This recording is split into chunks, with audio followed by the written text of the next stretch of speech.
England, spring of 1809. The morning sun streamed through the stained glass windows of St. Mary's Church in Oxfordshire, casting jeweled patterns of ruby and sapphire across the white stone floor, where 200 guests waited in hushed anticipation.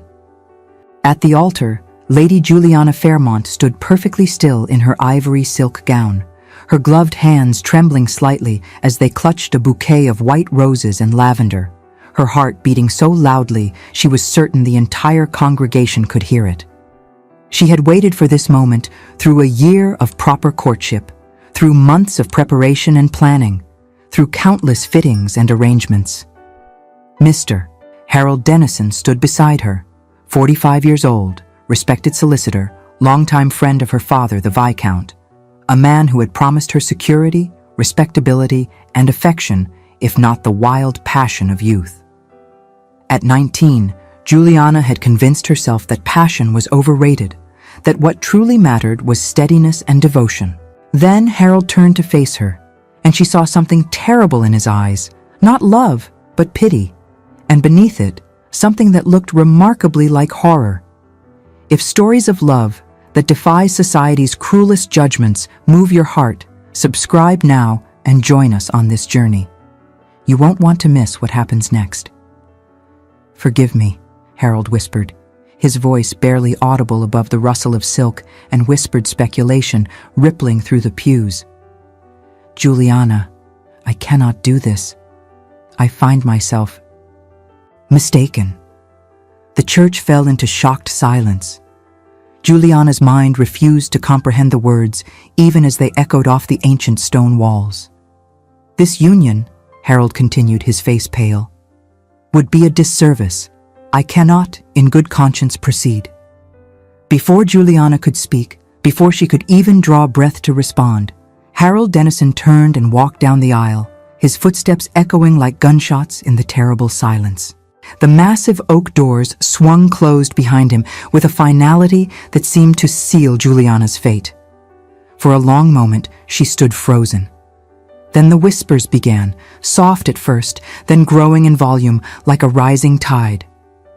Did he truly just— Poor Lady Juliana, rejected at the altar. What could she have done to drive him away? Perhaps he discovered some terrible secret. Her father, the Viscount of Fairmont, materialized at her side, his face pale with fury and humiliation. He took her arm with a grip that bordered on painful and led her down the aisle through a gauntlet of pitying stares and barely concealed gossip. The ride back to Fairmont Estate passed in numb silence, and when they arrived, Juliana went directly to her chambers and did not emerge for 3 days.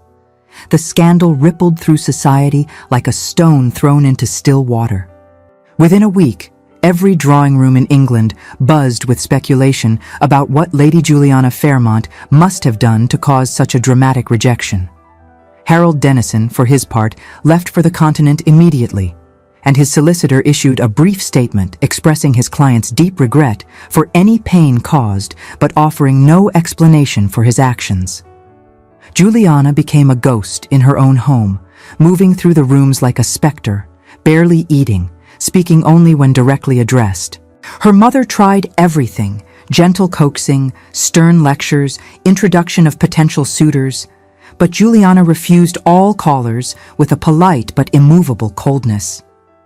"I will not subject myself to that humiliation again," she told her mother 2 months after the failed wedding.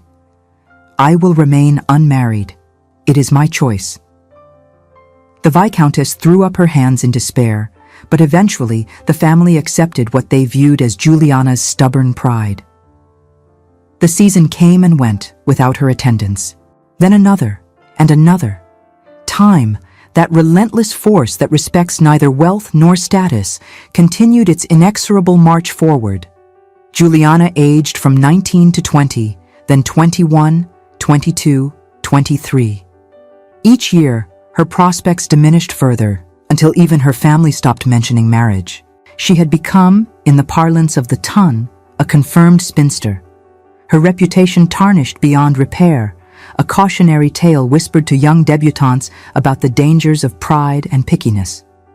By the time she reached 24, Juliana had carved out a small, safe existence within the confines of her family's estates. She read extensively, managed the household accounts with mathematical precision, took long walks through the countryside, and carefully avoided any situation that might require her to engage with marriageable gentlemen. She had built walls around her heart so high and thick that she believed nothing could ever breach them again. Then, in the spring of 1815, those walls began to crumble. The ball at Thornbury House in London was a military affair, thrown to honor the Duke of Wellington's officers who had distinguished themselves in the Peninsular War. Juliana had not wanted to attend, but her younger sister Caroline was making her debut that season, and family duty demanded her presence as chaperone. She positioned herself in her customary spot, a chair near the refreshment table, partially concealed by an enormous potted palm where she could observe the festivities without participating in them. Caroline danced every dance, her laughter carrying across the ballroom like silver bells, and Juliana felt nothing but relief that her sister would not share her fate. It was during the third waltz that she first noticed him. Captain Jeremy Lockhart stood near the entrance to the ballroom, resplendent in his red military coat with its gold braiding and polished brass buttons. He possessed an easy confidence that drew the eye, but it was his expression that held Juliana's attention. A startling contrast of weariness and longing, as though he sought to remember something he feared he had forgotten during his years away. But it was not his appearance that caught Juliana's attention. It was the way he looked at the dancing couples, not with the calculating assessment of a fortune hunter or the bored tolerance of a man fulfilling social obligation, but with something that looked remarkably like longing. Magnificent, is he not? Lady Beaumont, a widow of 50 who had taken Juliana under her wing in recent years, appeared at her elbow with 2 glasses of champagne. Captain Lockhart, younger son of Baron Lockhart of Hampshire, quite the hero from what I understand, saved an entire company from ambush at Salamanca. "I am sure he is very brave," Juliana murmured, accepting the champagne and deliberately turning her attention back to her sister. "He is also, I might add, currently unattached. His older brother will inherit the title and estate, but Jeremy has his military pay and a small property from his maternal grandmother. Not a fortune, certainly, but respectable." Lady Beaumont, "I am merely observing, my dear. You know I gave up matchmaking schemes for you years ago. But I thought you might appreciate knowing that not all officers are fortune hunters or rogues. Some are simply men who have seen too much death and wish to remember what it feels like to be alive." Before Juliana could formulate a response, a deep voice spoke from directly behind her chair. "Forgive the intrusion, ladies, but I find myself in desperate need of guidance." Captain Lockhart bowed elegantly to Lady Beaumont, then turned those remarkable blue eyes on Juliana. "I have been away from England for 3 years, and I fear I have forgotten every dance step I ever learned. If I attempt to waltz, I shall certainly tread upon some unfortunate lady's toes and disgrace myself utterly. Perhaps you might tell me which dances require the least skill, so that I might participate without causing injury?" Lady Beaumont laughed with genuine delight. "You are either very clever or very honest, Captain Lockhart. I cannot decide which." "Cannot a man be both?" He smiled, but his eyes remained on Juliana, who found herself unable to look away. "I confess, honest clumsiness seems preferable to skilled deception." There was something in the way he spoke those words, skilled deception, that made Juliana wonder what he had witnessed during his years at war. She knew in that moment that Lady Beaumont had been right. This was not a careless rake or a calculating social climber. This was a man who had faced death and survived, and who now sought to reconnect with the living world he had left behind. "The quadrille is the most forgiving," Juliana heard herself say, speaking directly to him for the first time. "The patterns are simple, and if you lose your place, you can easily follow the couple beside you without drawing notice." "Thank you." He bowed again, this time to her specifically. "That is most helpful. Though I confess I had hoped you might also tell me your name, so that I might know whom to thank when I successfully navigate my first dance without catastrophe." "Lady Juliana Fairmont," Lady Beaumont supplied, before Juliana could deflect.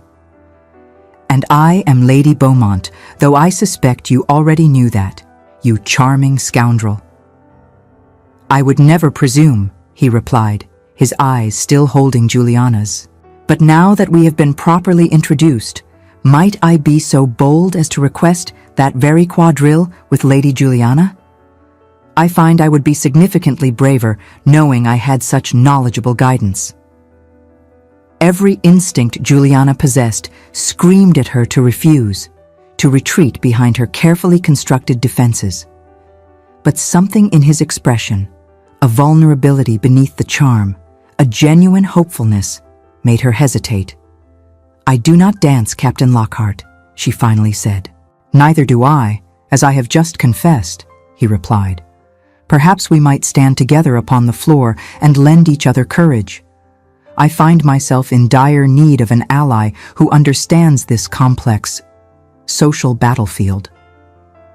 Despite herself, despite 5 years of practiced coldness, Juliana felt her lips curve into a small smile. It felt strange on her face, like a forgotten language suddenly remembered. "Very well," she said. "But if you tread upon my toes, do not claim you were not warned." The quadrille was indeed forgiving, and Captain Lockhart proved more skilled than he had claimed. As they moved through the patterns, he spoke of inconsequential things: the weather, the quality of English tea compared to what he had endured in Spain, the peculiar challenge of learning to sleep in a bed after 3 years of makeshift camps. "You make it sound as though comfort requires practice," Juliana observed during one of the brief moments when the dance brought them together. "Everything worth having requires practice, Lady Juliana," he replied seriously. "Comfort, joy, trust. We become accustomed to hardship, and when ease presents itself, we hardly know what to do with it." The words struck something deep within her chest, and she found herself studying his face with new attention. Here was a man who understood loss, who knew what it meant to guard oneself against further pain. Here was someone who might comprehend the particular pain of learning to expect nothing, to want nothing, because wanting led only to disappointment. When the dance ended, he bowed and thanked her with such genuine warmth that she felt a tremor in her carefully constructed resolve. "Might I call upon you tomorrow?" he asked. "During the fashionable hour for morning calls, which I am told actually occur in the afternoon? I find I would very much like to continue our conversation about the necessity of practicing comfort." Juliana hesitated, her old fears rising up to choke her.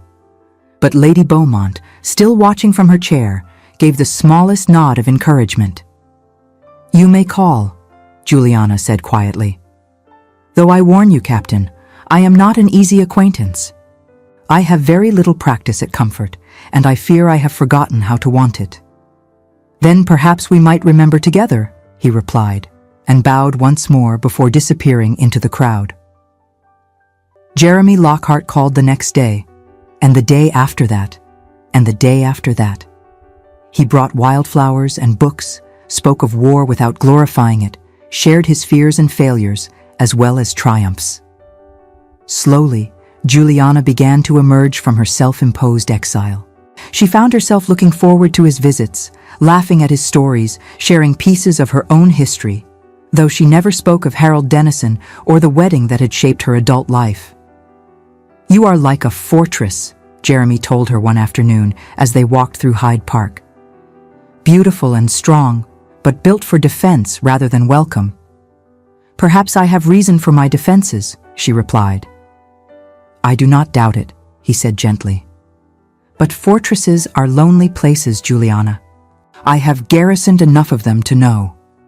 She looked at him then, truly looked at him, and saw something she had not allowed herself to see before. Jeremy Lockhart was not Harold Dennison.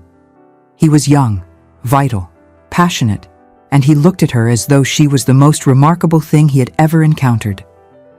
"What do you want from me?" she whispered. "More than I ought," he replied simply.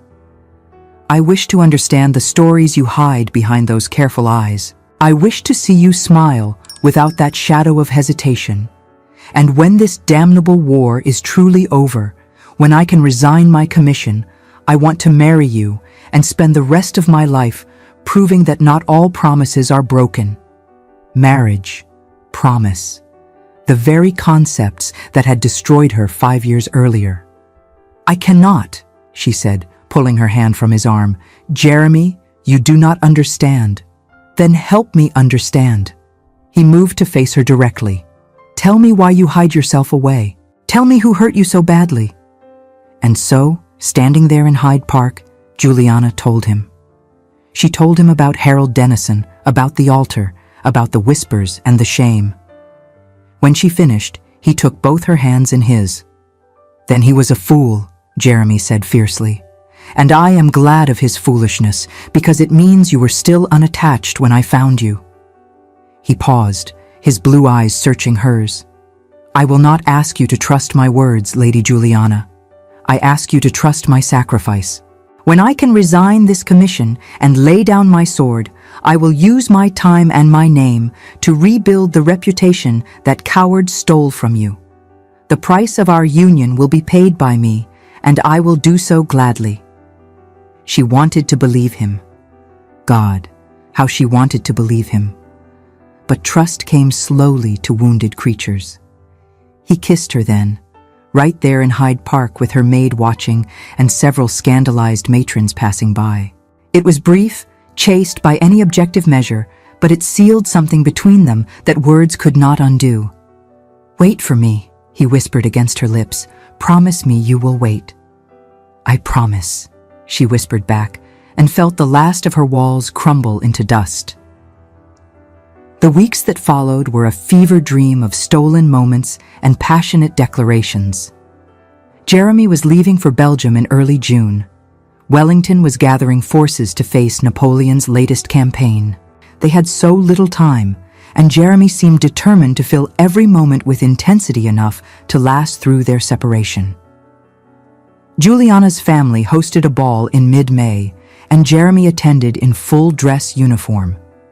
After the required dances and social obligations, he found her in the garden, where she had retreated for air.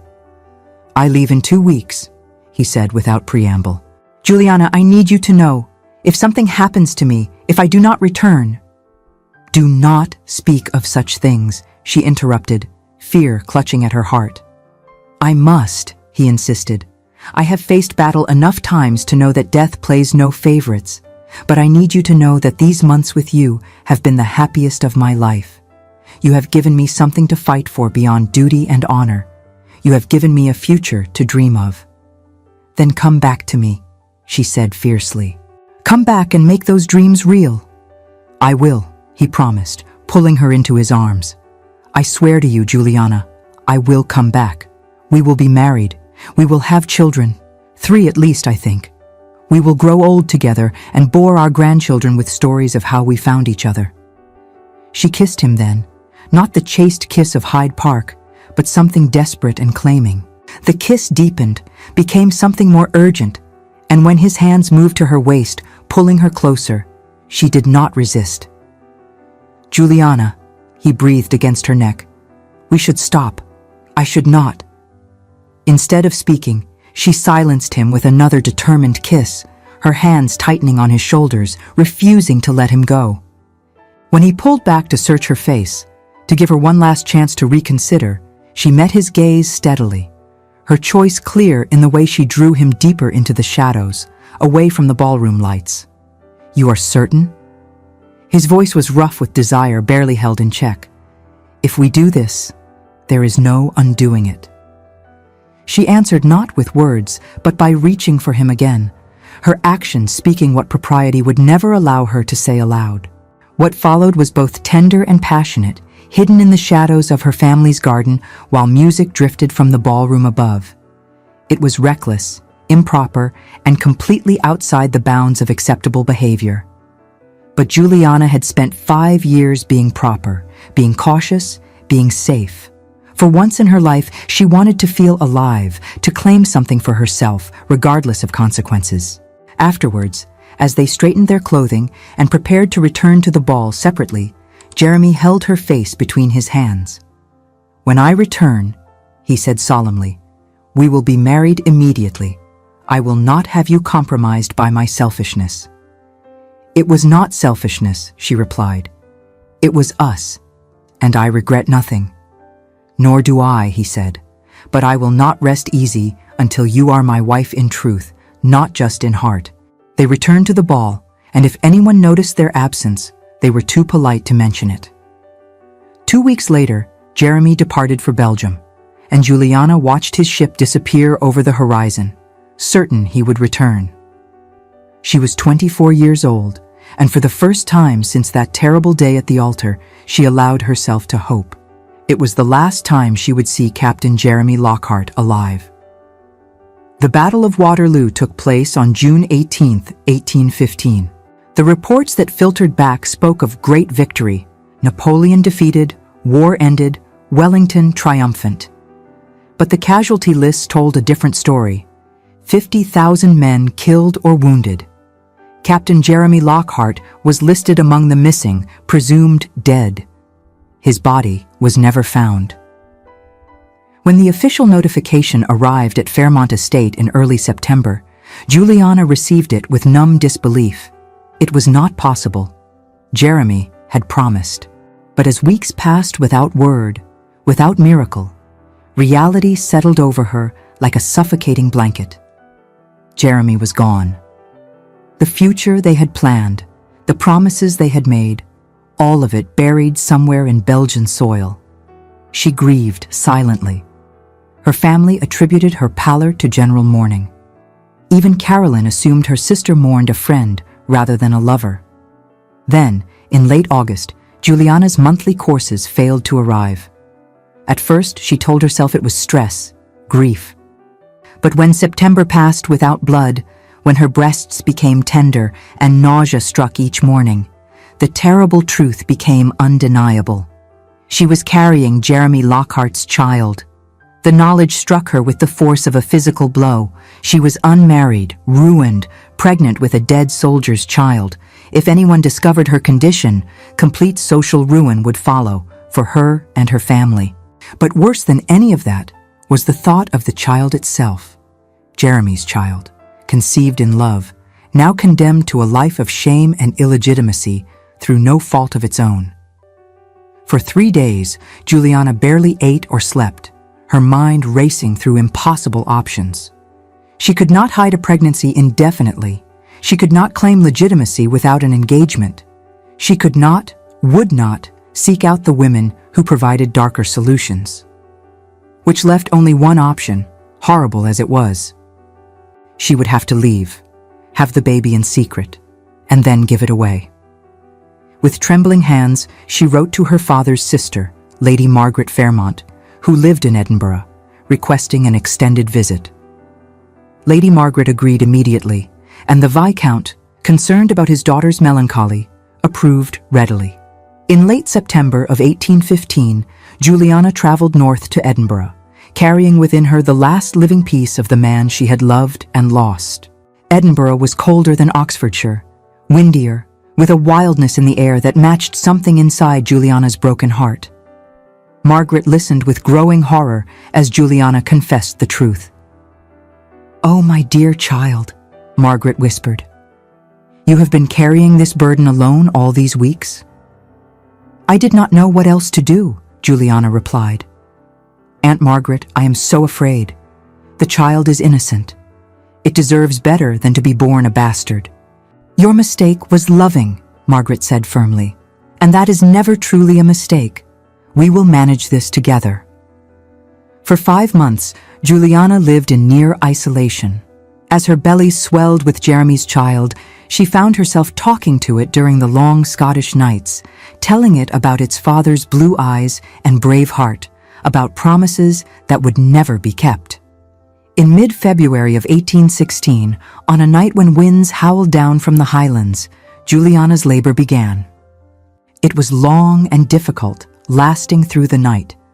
Margaret stayed by her side throughout. "Push, dearest," Margaret urged as dawn broke on the 15th of February. "Just once more." With a final effort, Juliana pushed, and suddenly the room filled with the angry wail of new life. The midwife wrapped the baby in clean linen. "A daughter, my lady," she announced. "Small but healthy." Juliana looked down at the tiny face, red, wrinkled, perfect. The baby had wisps of dark hair like Jeremy's, and when she opened her eyes, they were that same astonishing blue. "Clara," Juliana whispered. "Your name is Clara." For 2 hours, she held her daughter, memorizing every detail. But reality could not be held at bay forever. "I cannot keep her," Juliana finally said, the words tearing from her throat. "Margaret, I cannot doom her to that life. She deserves better." "St. Giles Cathedral has a long history of caring for abandoned infants," Margaret said quietly. "The clergy there are known for their discretion and compassion." The word abandoned hit Juliana like a knife to the heart. But what choice did she have? On the night of February 20th, 5 days after giving birth, Juliana wrapped Clara in the softest blanket she could find, along with a small lace shawl that had belonged to Jeremy's mother. With shaking hands, she wrote a note. "Her name is Clara. She was born 15th February, 1816. Please care for her. Her mother loves her more than life itself, but cannot keep her without destroying both their lives. I pray someone kind will give her the future I cannot." Margaret accompanied her through the dark Edinburgh streets to St. Giles's Cathedral. The ancient church loomed against the night sky. At the great wooden door, Juliana pressed one final kiss to Clara's forehead. "Forgive me," she whispered. "I love you. I will always love you. But I cannot give you the life you deserve, and so I must give you to someone who can." She placed the bundle gently on the stone steps, rang the bell, and fled into the shadows. Behind them, the door opened, and Clara's wails echoed as strange hands lifted her. Juliana collapsed 3 blocks away, sobbing so violently she could not breathe. For 2 weeks after, she barely functioned, moving through Margaret's house like a ghost, hollow and broken, certain she had destroyed everything. "I have destroyed everything," she told Margaret one evening. "I bring only ruin to those who care for me." "You are not responsible for Harold's cowardice or Jeremy's death," Margaret replied firmly. "And you are most certainly not responsible for a society that punishes women for the same passion it celebrates in men. You loved Juliana. The world may call that a sin, but I call it courage." But courage felt like cold comfort when her arms were empty and her heart shattered. In early April, Margaret convinced Juliana to take a walk. They walked through the outskirts of Edinburgh toward the rolling hills that marked the beginning of the Highlands. The landscape was beautiful in a harsh, unforgiving way. Juliana found the bleakness oddly comforting. At least the land did not pretend to offer easy answers. They were walking along a narrow road when she heard it. The thunder of hooves, the shrill whinny of an animal in distress. Juliana turned and saw a massive horse, its coat the color of storm clouds, racing toward them with wild eyes and flattened ears. The creature was clearly terrified, running blindly from some unseen threat. Before she could move, before she could even process the danger, a figure appeared, a man on foot running after the horse with impossible speed. He was enormous, easily 6 feet tall, with hair the color of burnished copper, catching the afternoon sun like flame. "Stand aside!" he bellowed in an accent thick with the rolling burr of the Highlands. "The beast is mad with fear!" But Juliana was frozen, trapped between the rearing horse and the stone wall bordering the road. The animal's hooves came down inches from where she stood, and she closed her eyes, certain she was about to be trampled. Strong hands seized her waist and literally threw her out of the horse's path. She landed hard on the grass beyond the road, the breath knocked from her lungs. When she looked up, the red-haired giant had already moved past her, had positioned himself between the panicked horse and the two women. "Easy, beauty," he murmured, his voice dropping from a bellow to something soft and soothing. "Easy now. No one here means you harm. Whatever frightened you is gone. You are safe." The horse reared again, but the man stood his ground, continuing to speak in that low melodic voice. Words in Gaelic that Juliana did not understand, but whose meaning was clear. Peace, safety, calm. Gradually, impossibly, the horse quieted. Its ears pricked forward, and it stretched its neck toward the man's outstretched hand. He caught the trailing reins, continued his soothing litany, and slowly ran his free hand along the animal's trembling neck. "There now," he said, switching back to English. "You are a brave lass, are you not? Frightened by shadows and determined to run yourself to death over nothing." He turned then to where Juliana still sat on the grass, and she found herself staring into eyes of such piercing grey blue they seemed to capture the very essence of the Scottish sky. "Are you harmed?" he asked, his concern evident despite the rough brogue.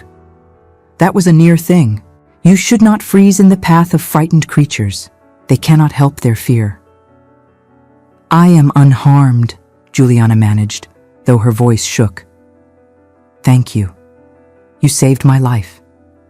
"Merely moved you out of harm's way," he replied, dismissing her gratitude, even as he studied her with an intensity that made her skin prickle with awareness. "You are English." It was not a question, and something in his tone suggested this was not necessarily a point in her favor.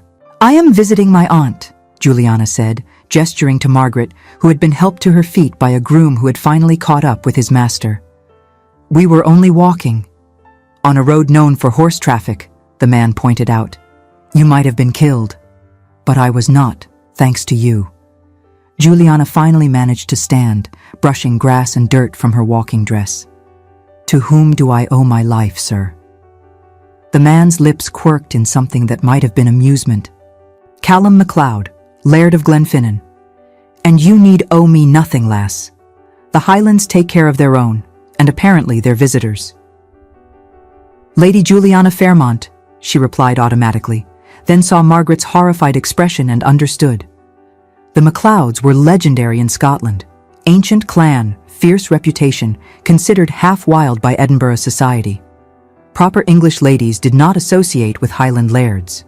But Callum MacLeod did not look particularly wild at the moment. He looked like a man who commanded respect through competence rather than fear, who could gentle a panicked horse with nothing but his voice and presence. "I should return this beast to my stable before she decides to bolt again," he said, patting the now docile horse. "But I hope you will be more careful in future, Lady Juliana. Scotland is beautiful but unforgiving to those who do not respect her dangers." He swung onto the horse's back, an effortless movement that spoke of years in the saddle, tipped an imaginary hat to them both, and cantered away, his red hair bright as a banner in the afternoon light. Margaret pulled Juliana away immediately, speaking rapidly about the unsuitability of Highland lairds and the importance of avoiding scandal. But Juliana barely heard her.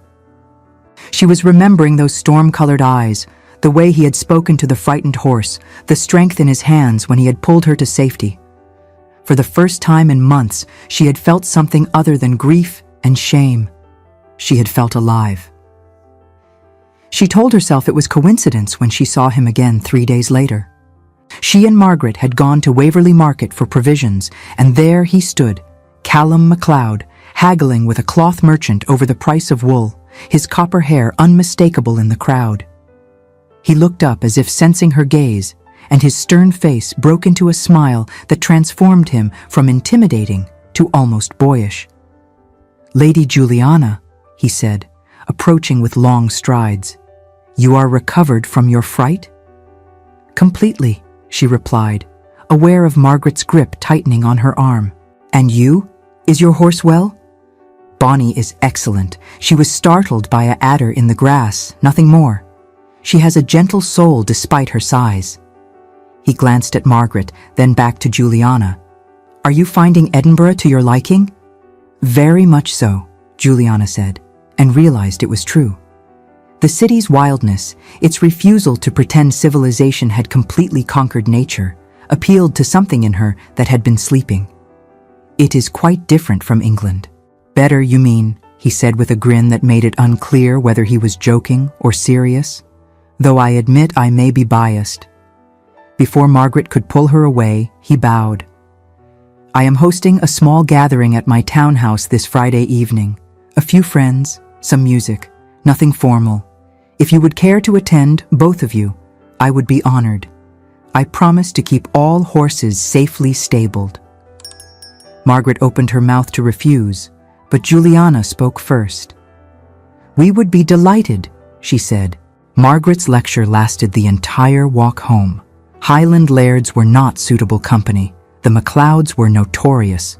Juliana was being reckless, foolish, courting scandal yet again. But Juliana had endured the worst scandal society could inflict. She had been abandoned at the altar, had borne a child out of wedlock, had given away her own baby. What further harm could befriend a Scottish nobleman possibly cause? More than that, when she looked at Callum MacLeod, she did not see judgment or pity. She saw only acceptance, and perhaps, just perhaps, interest. She was 25 years old, broken in ways that might never heal, and she had absolutely nothing left to lose. Callum MacLeod's Edinburgh townhouse was elegant but unpretentious, decorated with a mixture of classical refinement and Highland practicality. The gathering he had promised was indeed small, perhaps 20 people, an eclectic mix of Scottish nobles, merchants, and what appeared to be several artists and writers. I collect interesting people, Callum explained as he introduced Juliana and Margaret around. Life is too short to spend it only with those who share your exact station. Over the course of the evening, Juliana discovered that Callum MacLeod was not quite the wild Highlander Margaret had feared, though neither was he the refined Edinburgh gentleman. He spoke with a directness that bordered on blunt, his opinions strong and unapologetic. He played the bagpipes with fierce skill, drank whiskey instead of wine, and debated Highland politics with a passion that made the other guests uncomfortable. Not what you expected, I think, he said later, finding her standing near the window that overlooked the city. When Edinburgh society speaks of Highland lairds, they picture savages in bearskins. And are they wrong? Juliana asked, a hint of challenge in her voice. He laughed, a genuine rough sound. Not entirely. We are less refined, less interested in your English philosophers and your polite conversation. We care for our land, our clan, our honor. Edinburgh thinks that makes us barbarous. I am English, Juliana pointed out. You are, he agreed, but you are also something else, something I cannot quite name. He studied her with an intensity that should have been uncomfortable. You froze in front of that horse, not from fear. I know fear when I see it. From something else. Indifference, perhaps, or exhaustion.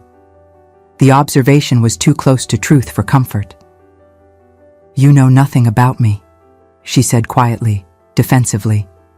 No, he admitted, and there was something like frustration in his voice. I do not, and that is unusual. Most people are easy to read, but you guard yourself well, Lady Juliana. Too well, perhaps. He saw something, this Highland laird. Not everything, but enough to intrigue him. Why do you care? She asked. Because there is something about you that... He paused, searching for words. I too have known loss. I recognize its shadow, even when I cannot see its shape. And I find myself curious about what brought an English lady to Scotland, alone and guarded. Before she could respond, Margaret appeared, anxious to leave. But as Callum bid them farewell, he caught Juliana's hand briefly. Come riding with me, he said quietly. Tomorrow. Let me show you the real Scotland, the wild places. That would be improper, she replied automatically. Aye, it would, he agreed. But I suspect you are tired of propriety, Lady Juliana. as tired as I am of pretending to be civilized when my soul calls for wind and heather and eagles." Something in his words, the wild places, called to the grief and rage she had been carrying since she placed Clara on those church steps. "Tomorrow," she agreed. "I promise to keep you safe," he replied, "from horses and from anything else that threatens." They rode together through the highlands 6 times over 3 weeks. Each time, Callum showed her something new: hidden lochs, ruined castles, valleys of wildflowers. He taught her Gaelic phrases, told her stories, made her laugh. Slowly, Juliana found herself sharing pieces of her own story: the abandonment at the altar, the years of isolation, even Jeremy Lockhart and Waterloo. "You loved him," Callum said after she finished. They were sitting on a hillside overlooking Glenfinnan, watching the sunset. "I did," Juliana admitted. "Or I thought I did.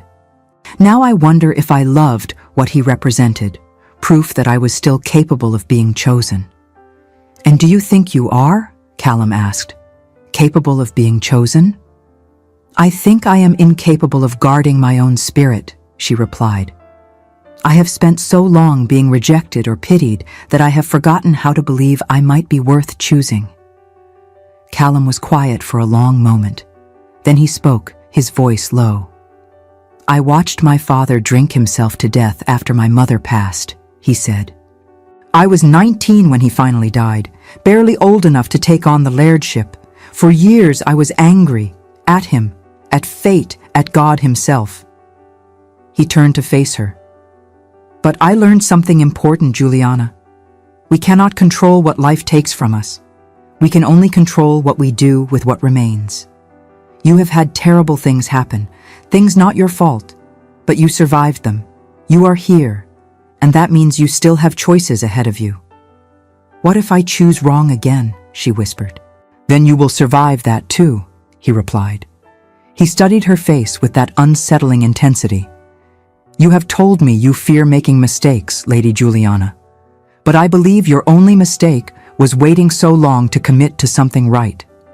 You know well how to defend yourself, but you have forgotten how to accept an ally." He paused, letting the words settle. "I offer you the protection of my name and the strength of my clan, which will be of greater value to you, your fear or my certainty." Her heart gave a treacherous lurch. "You need not answer now," he interrupted before she could speak. "I am a patient man, but know this, I do not make promises I cannot keep. And if you give me the chance, I will spend every day proving that not all men are cowards or liars." "I want to trust you," Juliana said finally, "but I am afraid. Not of you, of myself, of making the same mistakes." "Then do not trust me yet," he replied. "Let me earn it. One day at a time, one ride at a time, until you wake up and realize that trust has grown without you noticing." It was the most honest courtship proposal she had ever received, and against all reason, she found herself nodding. "One day at a time," she agreed. But even as her relationship with Callum deepened, even as she found herself laughing more, smiling more, feeling more like herself than she had in years, Juliana could not escape the weight of her secrets. She had not told Callum about Clara, had not told him about the baby she had left on church steps, about the milk that had finally dried up, about the way she still woke some nights reaching for a child who was not there. How could she? What man would want a woman who had abandoned her own daughter? The question haunted her through 6 weeks of courtship, through stolen kisses and long conversations, through moments of connection so profound they frightened her with their intensity. Then, in late May, a letter arrived from her father. The Viscount was growing concerned about her extended absence. It was time, he wrote, for her to return home to England. "I must go," Juliana told Margaret that evening. "I have been here too long. Father is starting to ask questions." "And Lord MacLeod?" Margaret asked gently. "What will you tell him?" "The truth," Juliana said, though the words tasted like ashes. That I am English, he is Scottish, and our worlds are too different. Better to end it now, before either of us becomes more attached. But when she tried to tell Callum 2 days later, the words refused to come. They were riding through the Highlands again, and he was showing her a waterfall he had loved since childhood, and the joy in his face as he spoke of his home made her heart ache. "I have been thinking," he said as they dismounted near the falls, "about what you said, that you are incapable of guarding your own spirit. I disagree. I think you have been acting on your own behalf all along. You chose to survive Harold's rejection. You chose to love again with Jeremy despite the risk. You chose to come to Scotland. Every step, Juliana, has been you choosing to keep living even when life gave you every reason to stop. You make it sound noble," she said, "but mere survival is not the same as a life fully lived." "It is the beginning of living," he countered, "and I would very much like to help you with the next steps. Juliana, I know this is sudden, that we have known each other less than 2 months, but I am 30 years old. I know my own mind, and I want to marry you." The words hit her like a physical blow. "Callum, before you refuse, let me finish," he said, taking her hands in his. "I am not asking you to give me an answer today. I am asking you to consider it, to imagine what life could be like if you chose yourself, chose happiness, chose a future with someone who sees you clearly and wants you anyway." "You do not see me clearly," she whispered. "You see what you want to see. But Callum, there are things about me you do not know, things that would change how you feel." "Then tell me," he said simply. "Tell me these terrible secrets you think will drive me away." And so, standing beside that waterfall in the heart of the Highlands, with the roar of falling water drowning out the world, Juliana told him everything. She told him about the night in the garden with Jeremy, about the pregnancy, about the 6 months of hiding in Edinburgh. She told him about giving birth to Clara, about holding her for 2 brief hours, about leaving her on the steps of St. Giles Cathedral with nothing but a blanket and a note. "I abandoned my own child," she finished, tears streaming down her face. "I left her to strangers because I was too weak, too ashamed, too afraid to keep her. What kind of monster does that make me? What kind of woman abandons her own baby?" She waited for his face to change, for disgust or judgment to replace the affection she had seen there moments before. But Callum's expression remained steady, his gray eyes holding hers without flinching. He was silent for a long moment, his jaw working as he processed what she had told him. The waterfall roared behind them, filling the space where words should be. Finally he said, "You were alone, and cornered. It was a desperate act." He turned to her, his face grim but resolute. "The child is yours. That makes her of my concern now. Juliana, did you want to give her away?" "No," she sobbed. "God, no. It nearly killed me. I can still feel her weight in my arms. I can still hear the sound she made when the church door opened.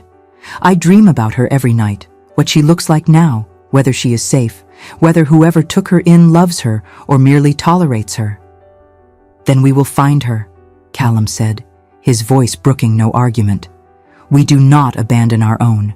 You will be my wife, and she will be my daughter.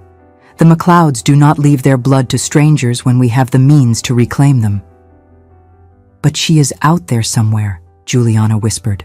"My daughter, growing up without knowing her mother, without knowing she was wanted and loved and—" "Then we will find her," Callum interrupted. Juliana stared at him, unable to process the words. "What?" "We will find her," he repeated. "St. Giles Cathedral, you said? They keep records. We can inquire discreetly, find out which family took her in. Juliana, if we marry, and I very much hope we will, you will be Lady MacLeod. You will have power, position, protection. We can acknowledge Clara as ours, not as a bastard to be ashamed of, but as a daughter. Our daughter." "That is mad," Juliana breathed. "The scandal—" "Society may be damned," Callum said firmly. I am a Highland laird. Edinburgh society already thinks I am half savage. Let them whisper, let them judge. I care not a whit for their opinions if it means you can have your daughter back." "You would do that?" Juliana's voice broke on the question. "You would claim another man's child? Risk your reputation? Face society's judgment?" "In a heartbeat," Callum replied. "But more than that, Juliana, I would give you back the choice that was stolen from you. You did not want to give Clara away. You did it because you felt you had no alternative. But you have an alternative now. Me. A home in the Highlands where Edinburgh gossip cannot touch you. A title that gives you protection. And a husband who would be honored to be father to your child." The word husband broke through the last of her defenses, and Juliana collapsed into his arms, sobbing so hard her whole body shook. He held her through it, solid and warm and utterly unshakable, while the waterfall roared and the wind carried her tears away into the Highland sky. "I do not deserve you," she finally managed. "You deserve everything," he corrected, "and I intend to spend the rest of my life proving it to you." They married in a small ceremony at a chapel near Glenfinnan 2 weeks later. Only Margaret attended from Juliana's family. Her father had been informed by letter, but had not responded. The MacLeod clan, however, turned out in force, accepting their laird's English bride with the pragmatic generosity of people who valued character over pedigree. "You are clan now," Callum's cousin Angus told her at the simple reception that followed. "That means MacLeod business is your business. MacLeod troubles are your troubles. But it also means MacLeod strength is your strength. You are not alone anymore, Lady MacLeod." The name, Lady MacLeod, settled over Juliana like a mantle of protection. She was no longer Lady Juliana Fairmont, the woman abandoned at the altar. She was no longer the ruined woman who had borne a bastard and given it away. She was Callum's wife, a Highland lady, and that meant something here. But even in her joy, even in the warmth of Callum's arms on their wedding night, Juliana could not stop thinking about Clara. Somewhere in Edinburgh, her daughter was growing, nearly 4 months old now, perhaps beginning to smile, to recognize faces. Did she look like Jeremy? Did she have Juliana's eyes? Was she loved? "Tomorrow," Callum said, as if reading her thoughts. "Tomorrow we begin searching." The rector of St. Giles Cathedral was a kind-faced man named Reverend McIntyre who listened to their carefully rehearsed story that Lady MacLeod had a ward, a distant cousin's child left motherless at birth, whom she had arranged to be cared for temporarily, but now wished to reclaim. "February, you say?" Reverend McIntyre frowned, his fingers drumming on his desk. "We receive many unfortunate babes, Lady MacLeod. The records are not always as organized as they should be, and the families who take them in value their privacy." Juliana felt her heart plummet. "But surely you keep some accounting. A girl child left on the 15th of February, with a note. Her name was Clara." The Reverend rose slowly, moving to a cabinet filled with ledgers. "I will need to search through several months of entries. It may take some time. If you could return in a few days." "A few days?" Juliana's voice broke. Callum's hand found hers beneath the desk. "We will wait," Callum said firmly, "however long it takes." And wait they did. For 3 weeks, they returned to St. Giles Cathedral every other day, while Reverend McIntyre painstakingly searched through disorganized records, questioned other clergy, and made discreet inquiries among families known to take in foundlings. Juliana barely slept.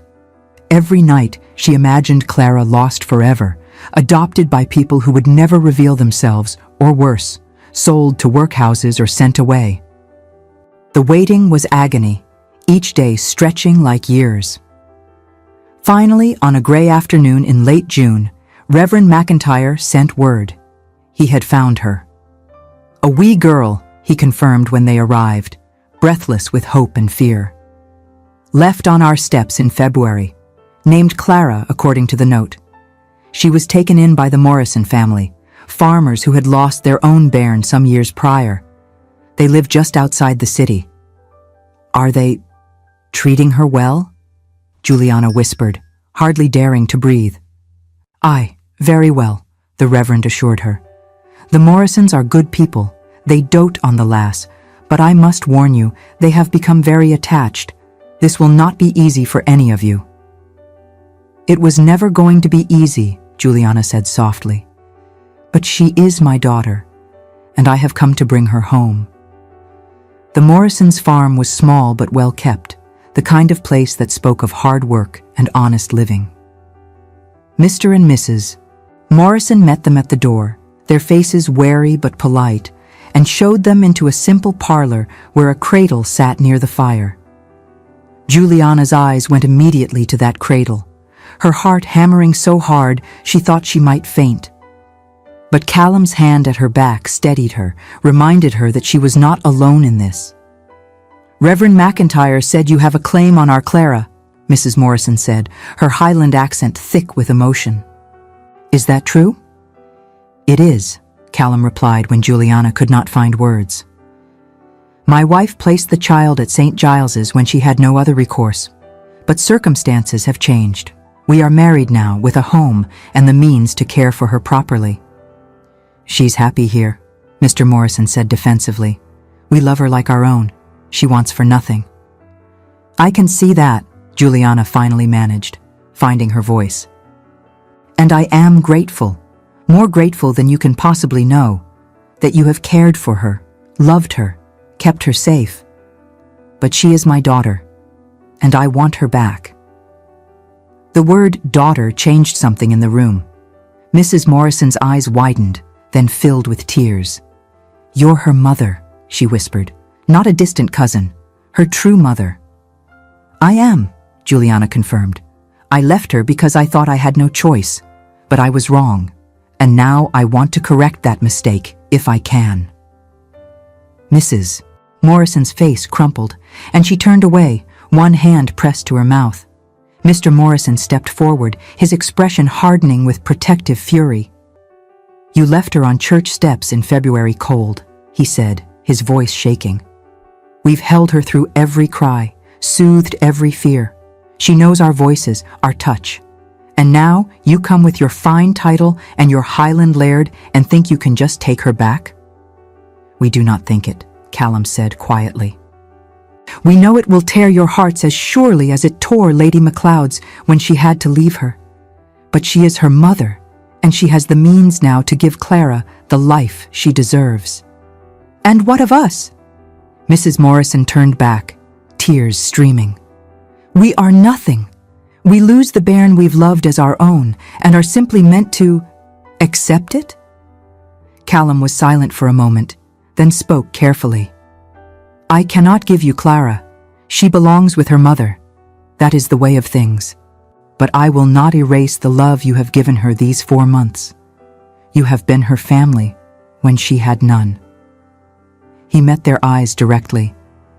I offer you a place in her life, not as strangers who visit occasionally, but as her grandparents in truth and in name. You would see her grow, watch her flourish, remain part of her family. She would know you, love you, carry your care for her always. But we live here, Mr. Morrison said bitterly. We cannot afford to travel to the Highlands whenever— You would not travel, Callum interrupted. You would live near Glenfinnan. I have lands there, a farm that needs stewardship, larger than what you work now, with better soil and prospects. The position carries both security and respect. He paused, letting them understand. This is not payment for Clara. This is the means by which you remain her grandparents, close enough to be part of her life, not torn away by distance. Mrs. Morrison looked at her husband, tears streaming. It was not just generosity Callum offered, but the promise that their love for Clara would not be erased, but honored, that they would not lose her completely. She would truly know us? Mrs. Morrison asked, her voice breaking. Not as strangers, but as family. "On my word as Laird of Glenfinnan," Callum replied. "You will be family." The Morrisons stood together in anguished silence, holding each other as they wrestled with an impossible choice made bearable only by the promise that their bond with Clara would endure. Finally, Mrs. Morrison turned to the cradle, lifted Clara gently, and held her close for a long moment, pressing kisses to the baby's forehead, whispering words of love and farewell. Then, with visible effort and streaming tears, she turned and placed the baby in Juliana's arms. "Take her," she said, her voice breaking. "Love her as we have loved her, but never, never make her feel she was abandoned twice. Tell her about us. Tell her we kept her warm those 4 months, that we loved her with everything we had."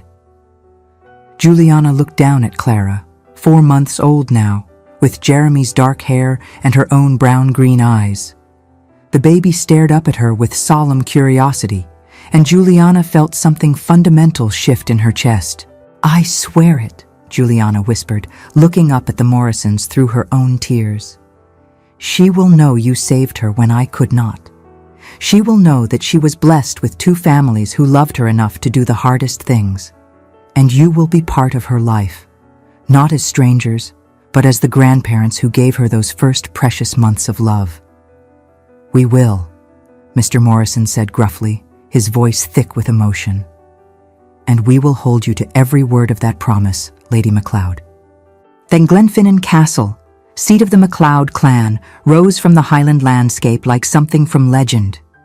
Ancient stones softened by centuries, surrounded by lands stretching to the horizon. It was wild, beautiful, and perfect. Clara thrived in the Highland air. The clan accepted her without question. She was their Laird's daughter. The Morrisons visited monthly, and the child learned to love both the parents who had chosen her and the grandparents who had saved her. When Clara was 10, Juliana and Callum told her the truth, all of it. Jeremy Lockhart, Waterloo, the impossible choice, the church steps. "Did you want to keep me?" Clara asked. "More than anything in the world," Juliana replied. "But I was alone and afraid, and I thought giving you away was the only way to protect you." "But Papa found us," Clara said, turning to Callum. "And he brought us together."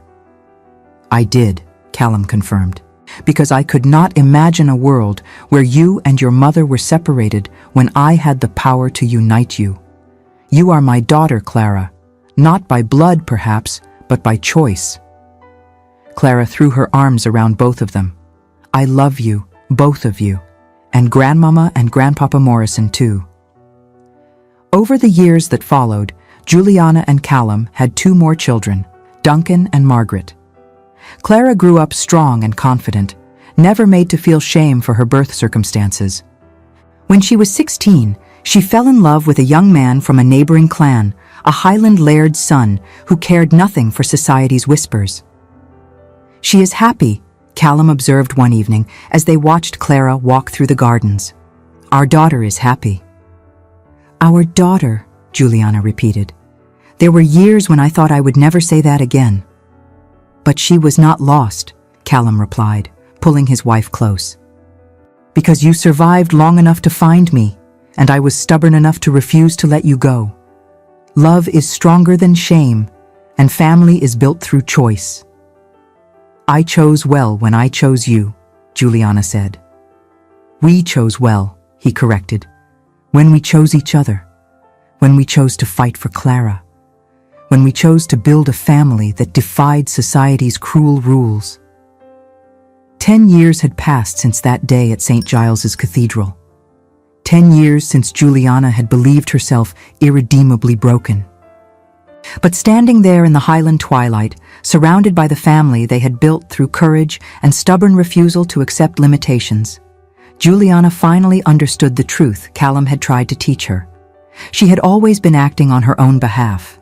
Every survival, every step forward, every refusal to give up, they had all been acts of self-preservation, a testament to her own strength of character.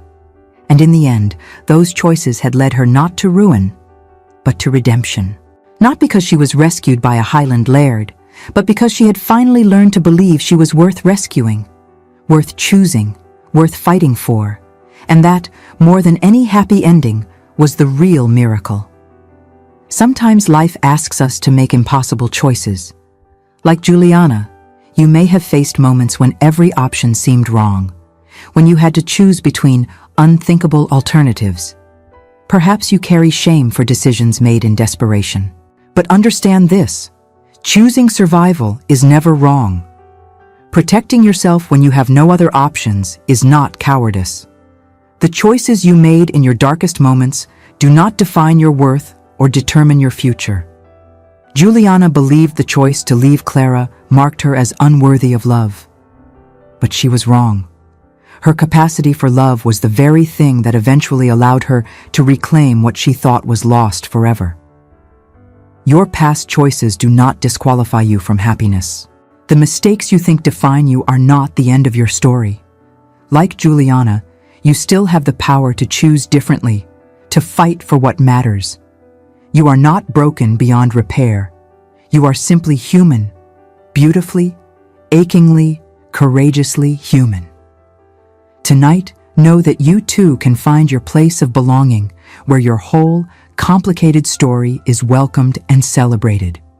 Your redemption depends not on others' forgiveness, but on your own willingness to believe you deserve it. Thank you so much for staying with us until the end. If this story touched your heart, please like, subscribe, and share with someone who needs to hear it. Your support helps us continue creating stories of love, resilience, and the courage to choose yourself even when the world says you should give up.